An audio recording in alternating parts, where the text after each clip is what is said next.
Então, de novo, pessoal, boa noite. Boa noite para todo mundo. Eu não consigo, a gente não consegue ver, né, quem está por aqui, mas quinta-feira à noite, véspera de carnaval, calor, né? Mas a gente está aqui para tentar dividir experiências, né? E o conhecimento de cada um para fazer uma coisa melhor e maior para os nossos serviços, nossos pacientes, para os nossos alunos, residentes, enfim. Então, eu agradeço, Vanessa, pelas palavras, pelo convite, oportunidade de estar aqui conversando com vocês.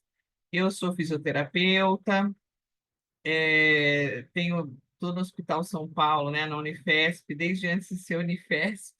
Já tem mais de 30 anos, ainda era Escola Paulista de Medicina. Eu sou da disciplina de pneumologia, trabalho hoje com reabilitação pulmonar. Também estou na vice-coordenação da Coremo, que é uma comissão da residência multiprofissional da Unifesp, né? Então, nós ficamos com todos os responsáveis por todos os programas, todos os residentes.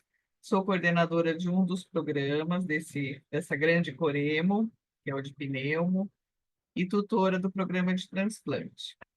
Além disso, tirando o ambiente da Unifesp, eu sou professora da Universidade Cidade de São Paulo, da Unicid, da pós-graduação, também quase 25 anos. Então, aí, já sou muito, muito velha de casa, né, gente? Então, se tiver alguma coisa aí, como diz de arcaico, né, vocês têm que descontar. Então, assim, o que eu estou trazendo para vocês hoje é uma discussão sobre avaliação do equilíbrio no ambiente hospitalar. Não tem fórmula mágica, não tem nada de diferente, assim, nós vamos falar das mesmas coisas, mas tentar trazer para o ambiente hospitalar. Como é que a gente poderia ter melhor essa avaliação no paciente que está internado, né? Então, a avaliação, o equilíbrio, na verdade, ele depende, ele é uma complexa estrutura, digamos assim, né? Se é que a gente pode chamar de estrutura, mas é um estado, vai, de manutenção postural complexo que depende de fatores sensoriais, visuais, proprioceptivos e vestibulares.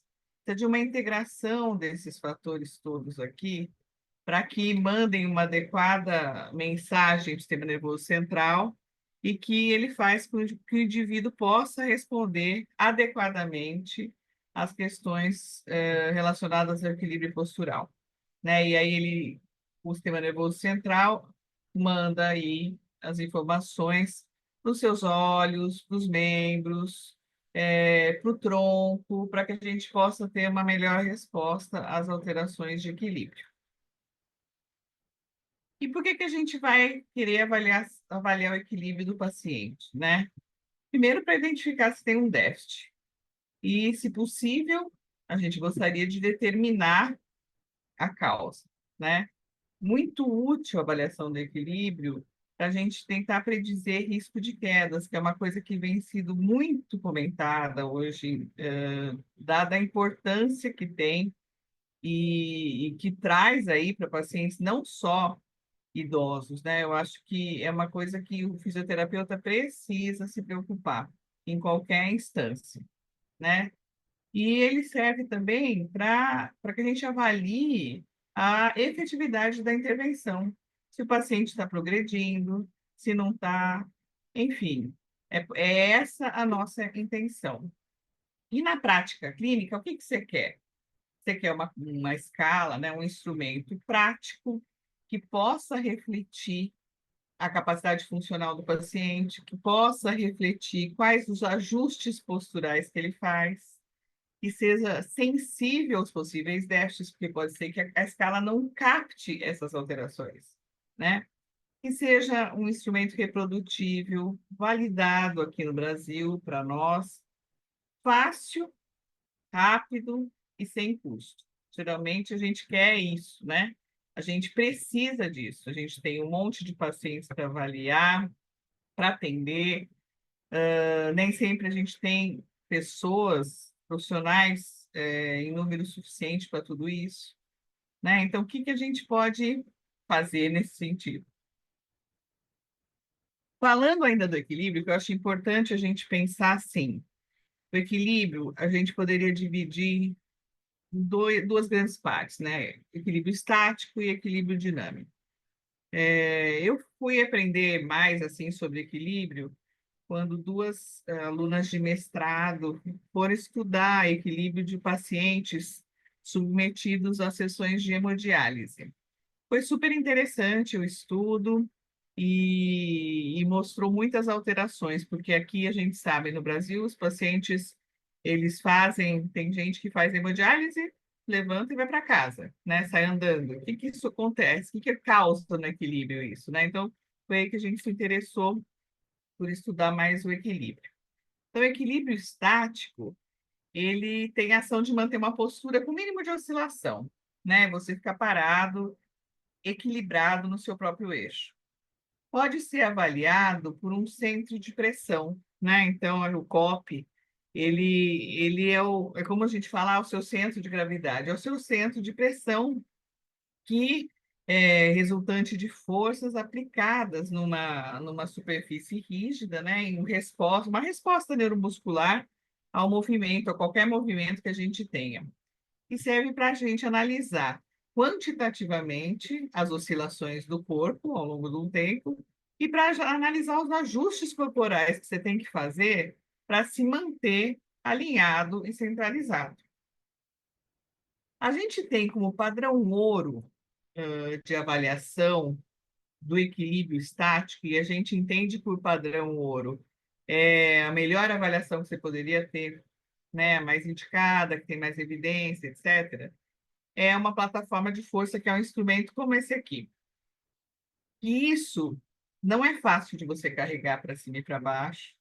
É uma plataforma que ela é muito mais ambulatorial, ela é pesada, né? Então é um instrumento para uma avaliação mais ambulatorial, ou a não ser que você tivesse fixa numa enfermaria, por exemplo, né? Ou tivesse algum andar do hospital que você pudesse fazer avaliações, né? Mas de qualquer maneira, essa aqui é uma plataforma de força e ela se deforma.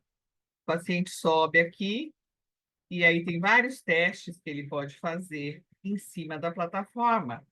E elas são interligadas por sensores de força, que eles se deformam e eles registram, né? Eles detectam essa deformidade e registram a amplitude, a velocidade. Ele vai registrando o seu movimento em cima da plataforma, ou tudo que você faz para se manter no eixo, né? Aquele centro de pressão. Então, identifica qualquer oscilação, ele já identifica e sai para você como está aqui, né? Então, o paciente, olha, para vocês terem uma ideia, isso aqui é quanto que ele está oscilando para ele se manter centralizado. Então, a gente vai ter, geralmente, as duas principais medidas aí são a amplitude e a velocidade com que ele responde para ficar no controle.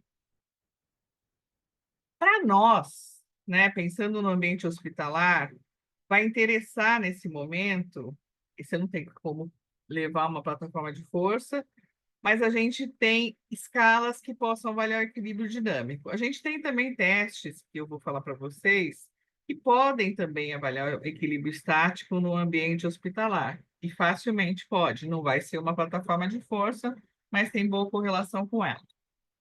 O equilíbrio dinâmico, ele é caracterizado já por uma ação de locomoção, mobilidade dinâmica. Você precisa de outros sistemas, ou melhor, integração de outros sistemas, né? Então, é visual, é, sensitivo, motor. Você está andando, você pode estar que você está correndo, ou você sai de sentado para de pé. Então, o ajuste é dinâmico, né? E você vai observando como que o corpo faz para se manter nessa base de suporte. As informações são refletidas por resposta de diferentes grupos musculares, porque se você está em movimento, não vai ser só aquele grupo estático que vai responder. Então, a gente tem, né, várias propostas de escalas. Umas que cobrem mais o equilíbrio estático, outras que cobrem mais o equilíbrio dinâmico. Eu trouxe para vocês aqui o que vocês já devem ter ouvido falar, as mais citadas, as mais utilizadas, as mais comuns, né? Que são a escala de Berg, o sistema BEST, né, que a gente fala, que é BEST test, mini BEST test, brief test, o ficar numa perna só, né, que é o single leg aí, stand, o time up and go, que todos vocês conhecem, e o time up and go de duas tarefas.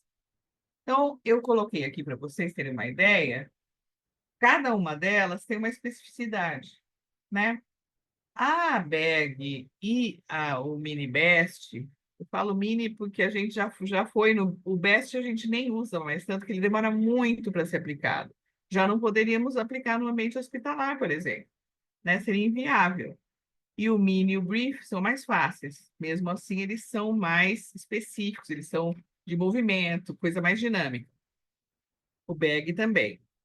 O TUG, a gente vai ver mais a mobilidade. Então, ele está mais para um risco de quedas do que para você ver os ajustes estáticos e dinâmicos que o paciente faz.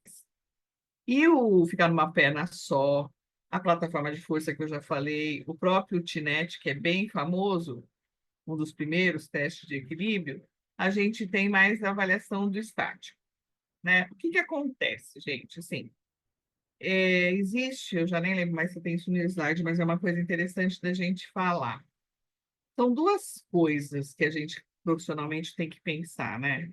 Primeiro, se você quer fazer um screening, né? Você quer saber se aquele paciente corre algum risco.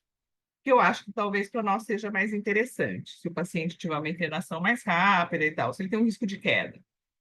Você pode identificar isso, né? Muito mais facilmente, por exemplo, com o TUG, que é fácil, todo mundo sabe fazer, né? Agora, se você detectar isso, acho que daí você pode perguntar por que será? Onde será que está o problema? Né? Então, ninguém merece uma britadeira, né? 8 horas da noite na janela. Enfim, onde é que está o problema do equilíbrio, né? E eu acho que aí sim você pode abrir, você pode lançar a mão de outras ferramentas, porque aí você consegue saber que grupo muscular, se é quando ele está de olho fechado, olho aberto, se ele está fazendo dupla tarefa, é mais interessante da gente trabalhar. Então, você tem que pensar o que que você quer naquele momento, né? Quanto tempo você tem? Acho que é interessante isso, né? E mesmo assim, você tem que fazer o seguinte, bom, às vezes já me aconteceu, por exemplo, de escolher uma escala que não foi a mais adequada para um estudo, por exemplo. Por quê? Porque ela deu o que a gente chama de efeito teto. O que que é isso, efeito teto, efeito piso? As escalas têm uma pontuação, né? Os instrumentos têm uma pontuação.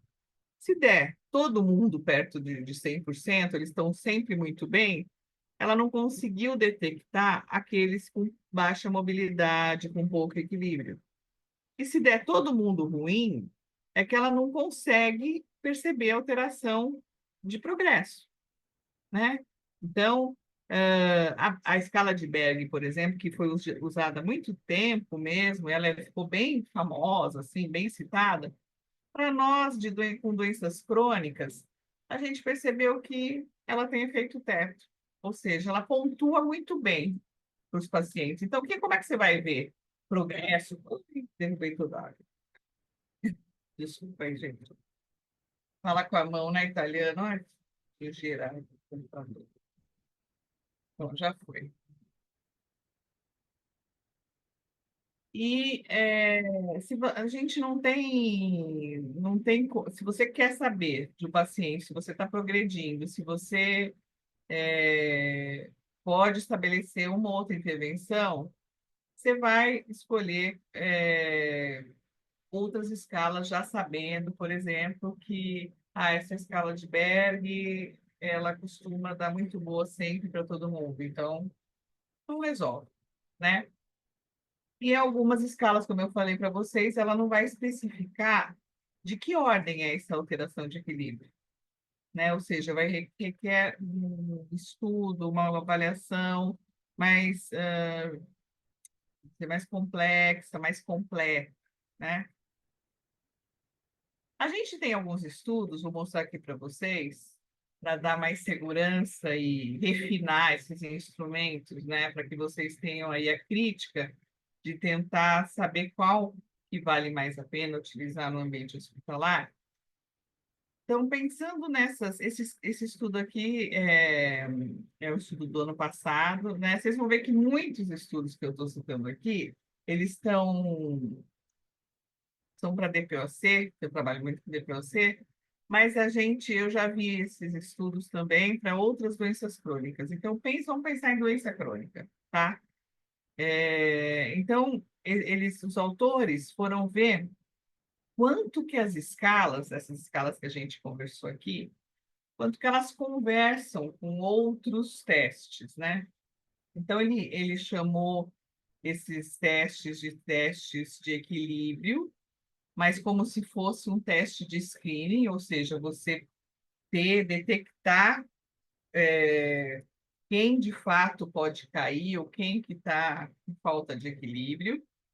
E ele foi ver qual era a relação, vamos dizer assim, entre esses testes e testes que a gente já conhece, de funcionalidade, de força, que tem aí disponível, né, que tem sido utilizado.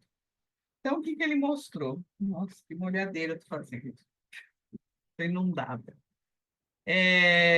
Mostrou que o BEST, que eu falei para vocês, e o ficar numa perna só, ele tem excelente índice aqui de correlação com a escala de Berg. Então, olha que interessante, né? Se eu tenho aquele de uma perna só, que pode ter uma boa relação com a escala de Berg, que ela é boa, porém tinha aquele efeito teto, você já sabe que ele é legal de usar. Ah, mas como é que é esse teste? Fica numa perna só e tenta ver se o paciente consegue ficar até 30 segundos. Quanto menos ele ficar, pior é o equilíbrio. E óbvio, a gente tem aí vários pontos de corte para poder avaliar o paciente. E o que, que eu estou avaliando quando eu olho esse teste de uma perna só? O equilíbrio estático, né? E o TUG? Eu estou avaliando a mobilidade funcional? Sim, mas eu posso fazer aquele screening de teste, tentar pescar aí quais os pacientes que podem ter maior risco. Qual é o ponto de corte do TUG? Porque a gente vai ver quantos segundos que ele percorre esses 3 metros.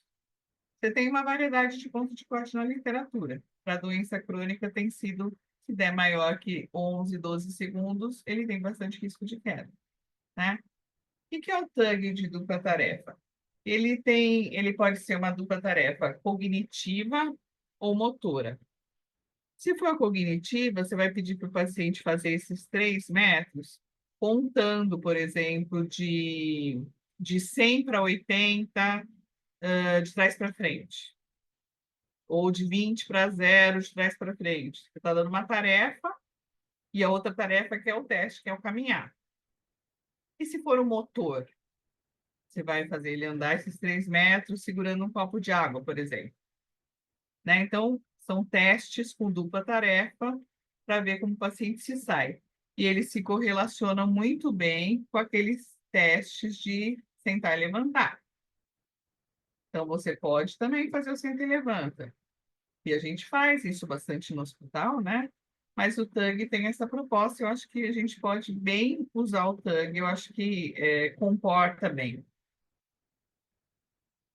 Tem uma monografia da Sociedade Europeia, para nós, assim, da parte respiratória, né, vale muito a American Thoracic Society, que é americana, e a Sociedade Europeia. E fizeram uma monografia só de reabilitação, nesse caso pulmonar, mas tem um capítulo só de equilíbrio, e está bastante interessante o que eles abordam. Uma coisa que eu quero chamar a atenção, que eu acho que vale a pena, né, em termos a gente ter orgulho disso no Brasil, uma das editoras desse caderno é a Simone Dal Corso, brasileira, nossa colega, e um dos autores do capítulo de equilíbrio é o Cristino, que também brasileiro, e já foi aluno da gente aqui na especialização. A Simone hoje está na Austrália, ela é professora da Uninove, mas ela está afastada para ficar lá um tempo, e o Cristina é professor da Federal de Juiz de Fora. Então, o que que eles falam? Eles também apontam todos esses instrumentos que eu estava falando aqui com vocês. Mesma coisa, Taber Pengol, ficar numa perna só. Vocês vejam que os instrumentos não mudam, tá? Muda é o nosso olhar, é a abordagem, é o tipo do paciente, é qual momento você vai aplicar o quê, né? Então, eles citam todas. Interessante que eu falei para vocês que mais comum e mais indicado para screening seria o TUG mesmo, mas você pode também usar, ficar de uma perna só, ou o sit to stand, que é aquele de senta e levanta, né?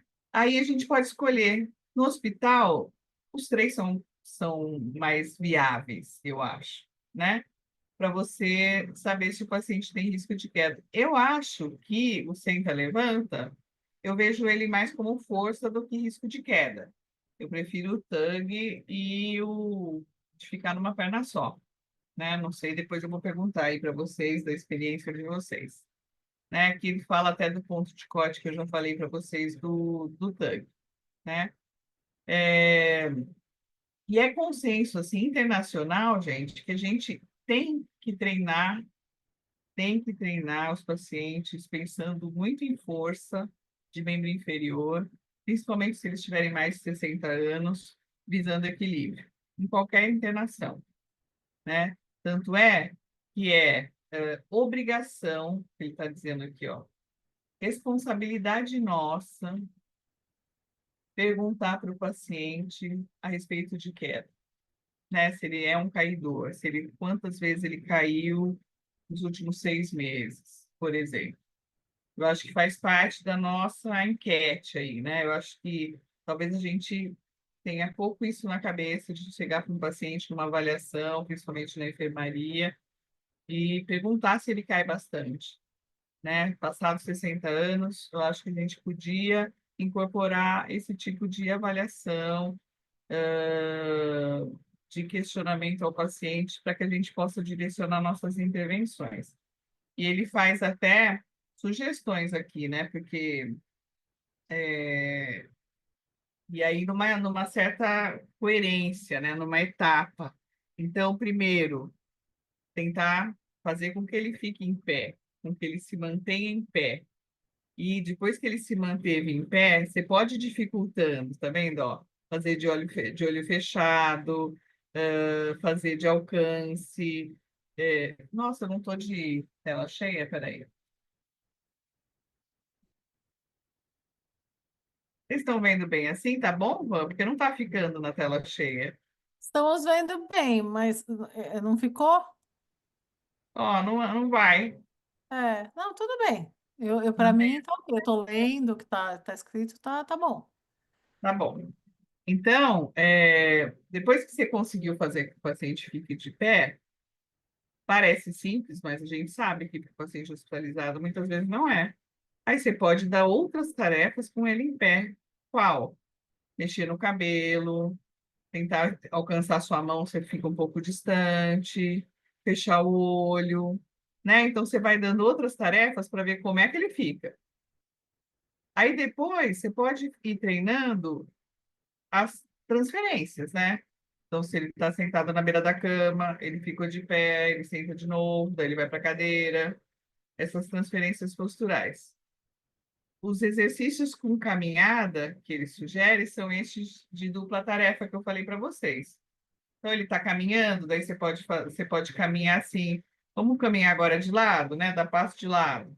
Agora tenta pôr um pé na frente do outro.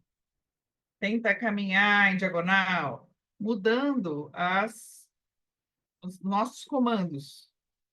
E por trás disso, sempre, sempre, sempre, os exercícios de força, tá?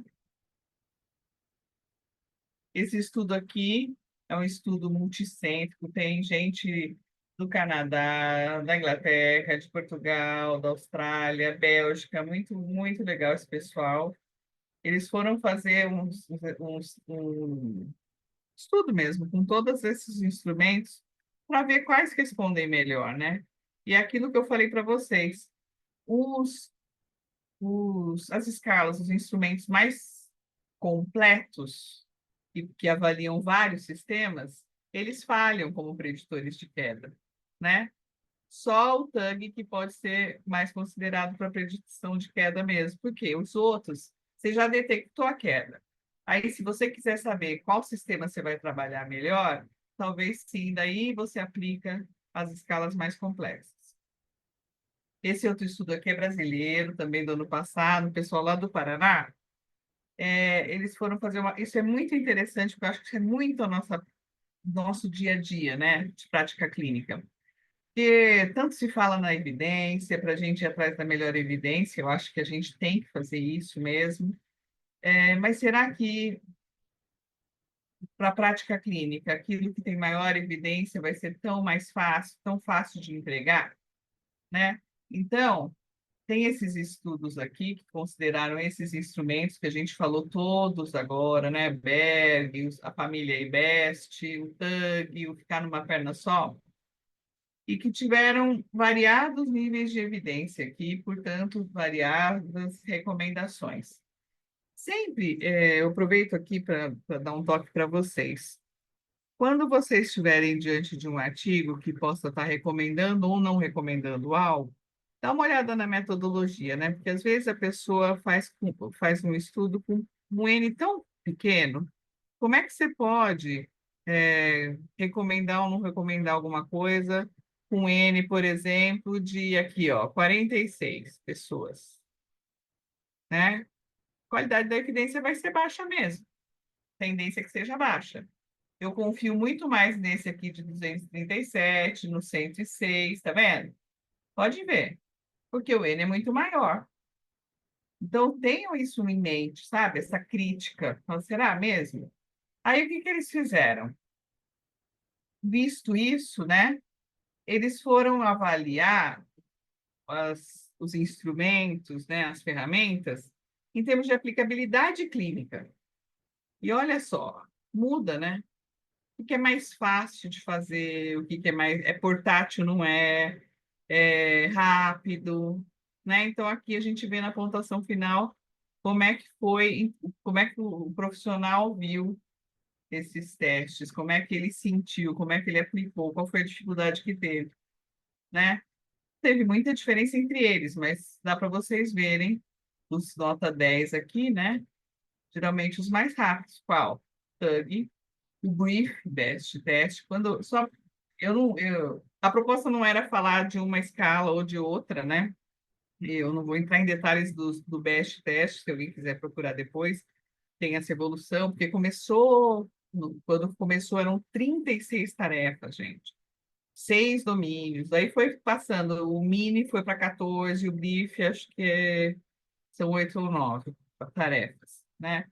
Mas vocês vejam, o TUG e ficar numa perna só, em termos de aplicabilidade clínica, eles estão com nota 10.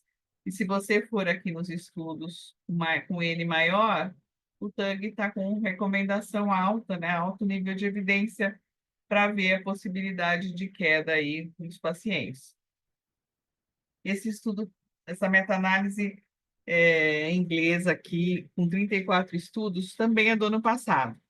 Também foi para avaliar se eles intervissem nos pacientes com exercícios de força, que eu falei para vocês, né, e usando esses instrumentos que a gente conversou, será que eles melhoram? Será que o instrumento consegue mostrar para mim que o exercício de força está funcionando? E o que a gente percebe aqui na meta-análise, ó, praticamente tudo que tem aqui de observação para ver se foi ou não a favor do grupo que treinou força, todos deram a favor do grupo experimental, ó, tá? E a meta-análise mostrando para nós. Aqui eu trouxe, é curioso, esse estudo é muito legal mesmo, né? Saiu no JAMA, é de 2024 também. Eu trouxe só o fluxograma dele, não é nem isso que a gente está falando aqui, mas eu falei, nossa, gente, olha só, o cara publicou no JAMA, né?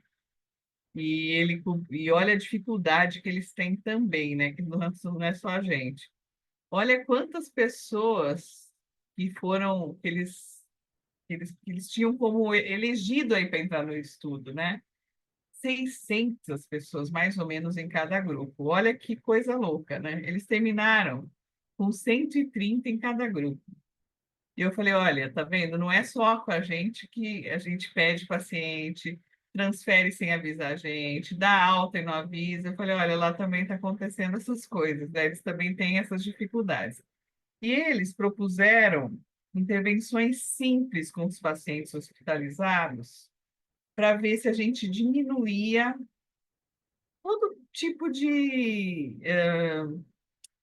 dificuldade na alta, né? Dificuldade na locomoção, dificuldade funcional, né? Vamos pensar nesse disability aí, toda essa perda de função, né? E aí eu achei muito legal agora vai ter que ficar inteira essa tela, senão nós não vamos conseguir. Eu queria passar isso aqui para vocês. Deixa eu ver. Aqui entrou. Olha que legal, só para ir falando aqui para vocês, eles vão fazer exercícios tipo aquecimento, e olha a ideia, são sugestões para abordagem hospitalar. Olha, interessante. Vamos ver se vai entrar.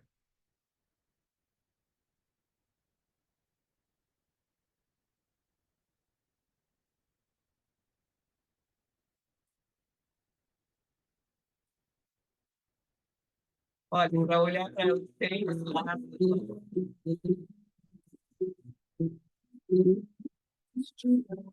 Ô, Lu, para a gente não está aparecendo. Eu acho que você vai ter que minimizar e. Porque eu acho que abre um link, né? E você está Oi? compartilhando o PowerPoint. Hã? Você clicou nesse link, deve ter aberto alguma página na internet, não é? É, Então a gente está vendo só o PowerPoint, sabe? Então eu acho que você tem que descompartilhar e compartilhar a tela da internet. como assim? É porque a gente está vendo a página do PowerPoint. Quando você compartilha a tela, você está compartilhando o PowerPoint. Então, quando você abre outra coisa, não aparece. Então, É, aperta aí parar de compartilhar e aí você clica na tela do computador para compartilhar. entendi. Espera aí. Para de compartilhar, isso. Aí compartilha de novo, só que aí você clica, não sei se é Google, na sua Tá, página da internet. entendi. Espera aí.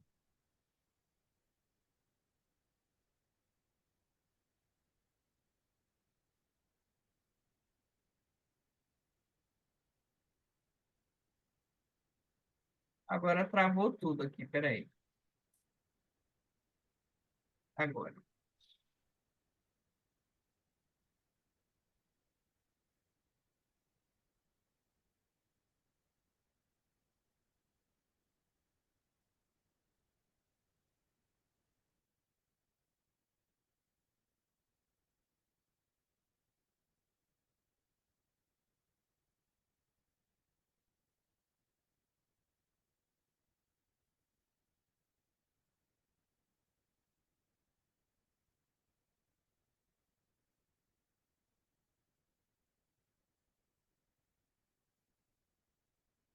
E eu entro nele, eu já dou play e compartilho ou só depois? Compartilha, não, compartilha a tela, onde vai aparecer o vídeo, Aí e aí dou você dá o play. play. Tá, peraí.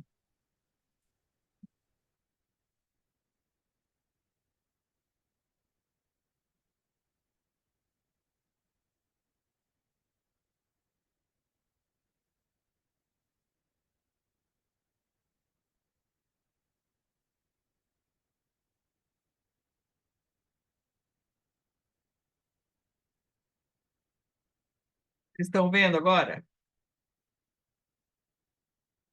Agora sim, estamos vendo isso. Então, vou voltar. Eu queria falar para vocês assim, que no começo ela está alongando, está aquecendo, mas mesmo assim ela pede para a paciente olhar para um lado, olhar para o outro, que já está mexendo com o sistema visual, vestibular.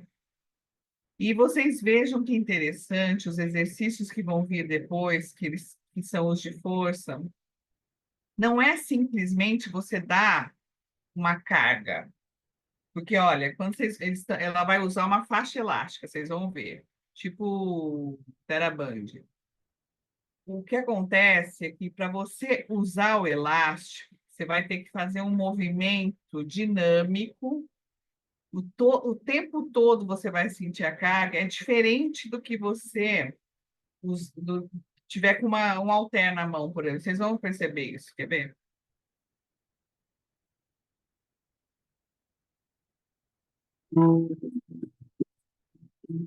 Agora deu certo?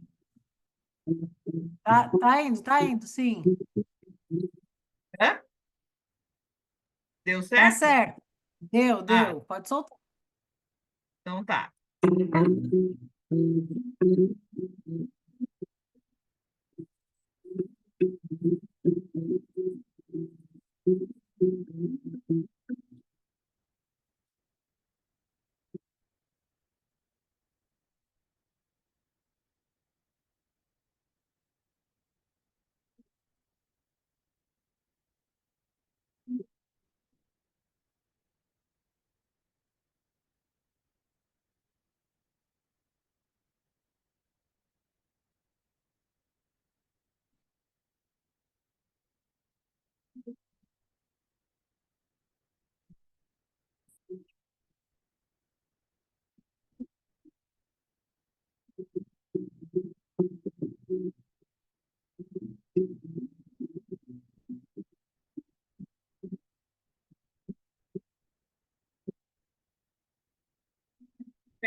Agora eu vou ter que compartilhar de novo, né?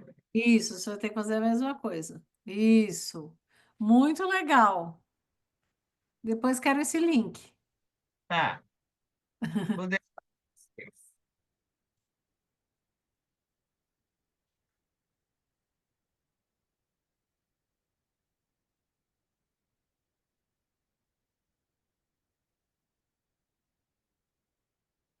Pronto, voltamos. Então, vocês viram que no vídeo ela fez. Vocês perceberam a diferença de trabalhar aquela coisa, movimento mais estático, por exemplo, bíceps, tríceps. A hora que, que a físio está de pé, ele está fazendo de puxar o elástico. Então, você viu que ela está sentada, mas o paciente poderia estar de pé já fazendo. Ele precisa de equilíbrio, gente, para fazer isso, né? Porque é dinâmico o movimento. Está mexendo com a base dele, a hora que ele está usando a força do elástico, aquele que ela faz para alcançar para frente também, puxar para trás também. Então, achei muito legal e fácil da gente ter essa abordagem, né? Ah, e uma coisa que, que eles fizeram, que eu esqueci de falar, né? Além dos exercícios de equilíbrio e o estímulo para isso, né? Eles fizeram uma parte de educação, que é explicar para o paciente o que ele tem, como é que ele pode lidar com isso quando ele sai de alta. E óbvio, como era o estudo, né? Não é muito real world, mas assim, eles ligavam depois para os pacientes para ver se eles estavam fazendo, como é que eles estavam. e depois de X tempo, sei lá, não lembro quanto tempo, eles reavaliavam, acho que 3 meses, eles reavaliavam os pacientes de novo, né? E não deu muita diferença em relação ao que eles chamam de cuidado usual, né? Entre os grupos. Mas é porque os pacientes do grupo controle, que eles chamam de cuidado usual, também faz fundo, né? A gente vê que o bom é fazer a mobilidade, treinar a mobilidade, fazer o exercício. É que alguns são mais interessantes para fazer, porque trabalham mais um grupo muscular, ou um pouco mais de equilíbrio, enfim, ou para a gente ter alternativas de exercícios, né? Porque a gente cansa de usar a mesma coisa. Mas em termos de funcionalidade, eles foram até que semelhantes, esses grupos, né? Agora, eu queria até saber, se alguém quiser colocar no chat alguma coisa, né? Como é que vocês avaliam o equilíbrio, né? Que instrumentos que vocês usam, né? Vocês têm no dia a dia de vocês, na abordagem terapêutica, estratégias para treinar o equilíbrio, visando o equilíbrio? Querem escrever aí?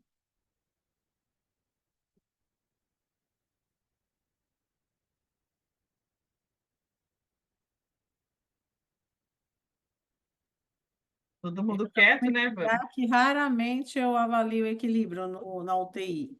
Já avaliei em ambulatório, já avaliei em domicílio, na UTI, avaliar, sim, raramente. Por isso que eu até queria muito essa aula.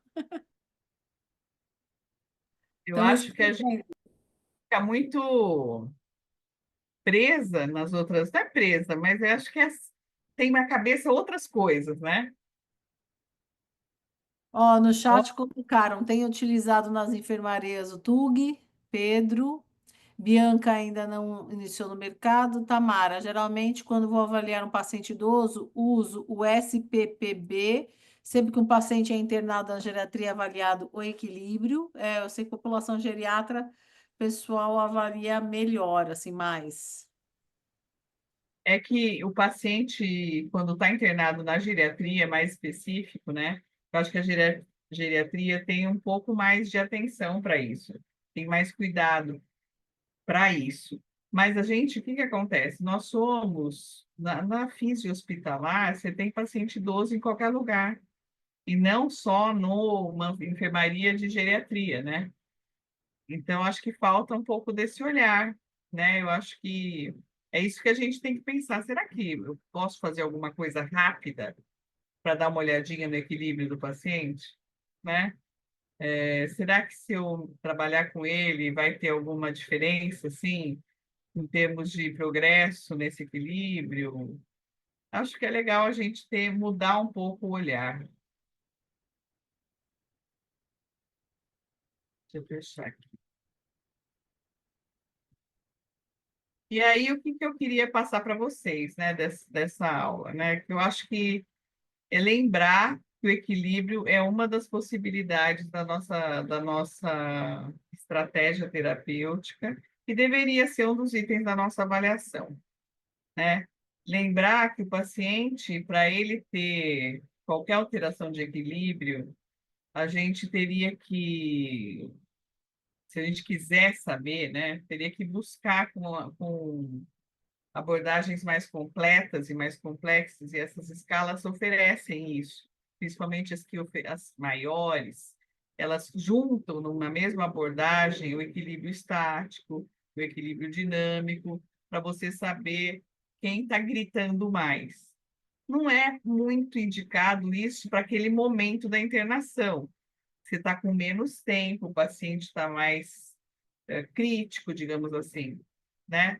E, infelizmente, a gente não tem para onde encaminhar também, ainda mais no serviço público, né? A não ser aconselhamento do familiar, enfim. Eu sugiro aqui para vocês que se a gente pudesse ficar, se a gente pudesse ter um olhar para o risco da queda, a perda de equilíbrio, pudesse fazer um teste aí o do TUG e aquele de ficar numa perna só, eu acho que a gente já conseguiria muita coisa, né? Já teria muita resposta de falar, olha, eu preciso trabalhar diferente com o paciente, né? Hoje em dia, eu não trouxe aqui para mostrar para vocês, até porque não é uma realidade nossa, mas já tem a tecnologia vestível, né? São camisetas, shorts, que podem, funcionam tipo um acelerômetro, que você pode avaliar o equilíbrio do paciente dessa forma dinâmica full time, né? O tempo todo ele está ali, tudo que ele está fazendo, essa roupa, né? Essa tecnologia vestível aí vai detectar alteração e você pode ter estratégia terapêutica baseada nessas respostas. Mas é muito longe do que a gente tem hoje, né? Então, eu acho que menos é mais, em hospital público principalmente. A gente precisa de tempo hábil, né? Porque senão você não consegue nada. Então, a gente precisa de então, ser muito paciente para atender, pouca gente para estar nesses atendimentos. Então, vale a pena você priorizar instrumentos de mais fácil uso, que sejam super fáceis, interpretáveis, válidos e que você consiga ter uma abordagem diferente com o paciente. Eu acho que é isso. Eu agradeço a atenção de vocês. Estou à disposição para as perguntas. Como eu disse, não tem nada de diferente no hospital, mas é uma abordagem, é um olhar do hospital para isso, né? Então, a gente precisa de instrumentos mais rápido, mais fácil, e você viu que tem estratégias que podem trabalhar com equilíbrio sem necessariamente estar com a carga, usar aquela faixa, enfim. E é isso.